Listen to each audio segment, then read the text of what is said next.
Buckle up, everyone. You are strapped in and ready for the Insurance Hour with me, your host, Karl Susman, informing, educating, and entertaining Californians one policy at a time. This is Insurance Hour.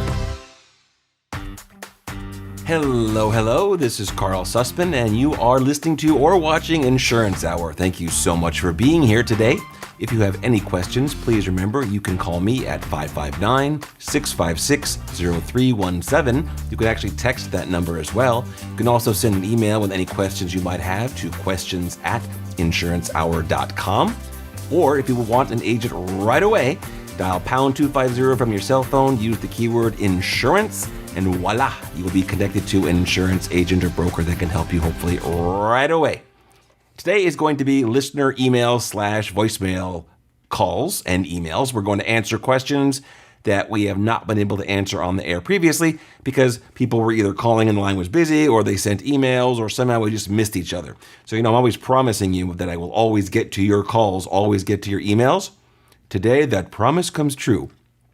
If you miss any of these questions and you want to try and get a copy of this show for later, or you want to share it with somebody, you can always find it online. It's on all of the podcast great aggregators and apps. You can also find it on iHeartMedia. You can find it on YouTube. Just search for Insurance Hour. You'll find us. Just look around. Look for Insurance Hour and you'll find it. So I'm going to, without further ado, go ahead and start with the first question that we have. These I just paraphrased some of them, and some of them it looks like we just cut and paste right from the email for effect, I suppose.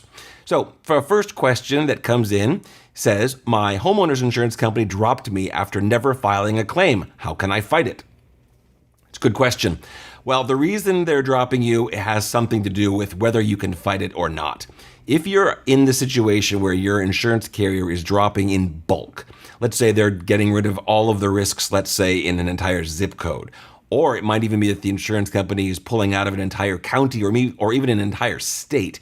If that's the case, the likelihood of you being able to fight that is not very good. If the carrier is simply not writing insurance anymore, then there's not much to fight with.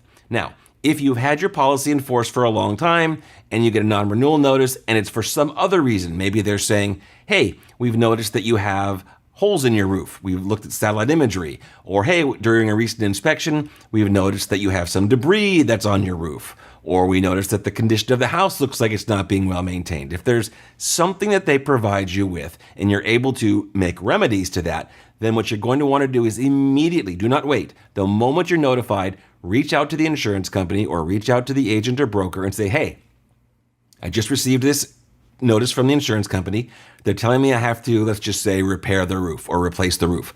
I'm willing to do it. What are my next steps? What documentation do you need? How long do I have to get it done? And follow through with each and every one of those steps.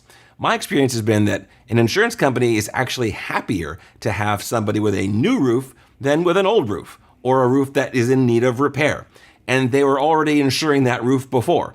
So if you're prepared to make the proper fixes for your property, the chances are the insurance carrier is going to be quite happy about that because now this risk went from being a bad risk because if there's a storm, it might leak. If there's something significant that happens, the roof might need to be repaired or replaced. And now they have a brand new roof. So you're actually doing something that not only will help you, because let's face it, you're less likely to have a claim as well. You're doing what the insurance carrier needs to make the risk, I keep saying sounds very rude somehow, your home. The exposure, it's a risk. I can't think of another way to put it. You're making your risk a better one, right? Less likely to have a loss. So it's a win-win if you're able to do what it is that they're asking you to do. Now, sometimes they might give you information that you simply can't act on. It might be clearing brush through your neighbor's house. Well, you can't do that, right? You might still reach out to your agent or broker or the insurance company directly and pass that information on and say, look, I'm willing to make accommodations. I'm willing to clear the brush as far as my property line. I can't clear it beyond XYZ point. Can you reconsider? I would also use photographs and be sure you're documenting everything along the way. However, keep in mind that insurance carriers do have the ability when a policy renews to underwrite it, to look at it, to see what the exposure actually looks like. It's one of the reasons that an insurance policy has a renewal date, that you don't buy a policy and it just goes forever. It gives the insurance carrier the ability to review the risk to be sure that it's still what they thought it was, And it gives you the ability to decide whether you're going to keep paying that price or whether you want to shop for something else. Hopefully that will answer your question. Next question says, I had one accident after driving for over 40 years and my rate doubled. Is this legal?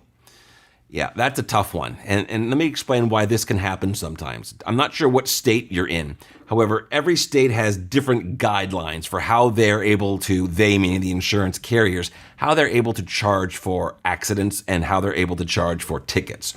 So let's just use this person, let's use you as an example. Hopefully you're here listening. You've been driving for 40 years and you've never had a ticket and you've never had an accident and you've been paying a rate for that accordingly. However, now you have had, an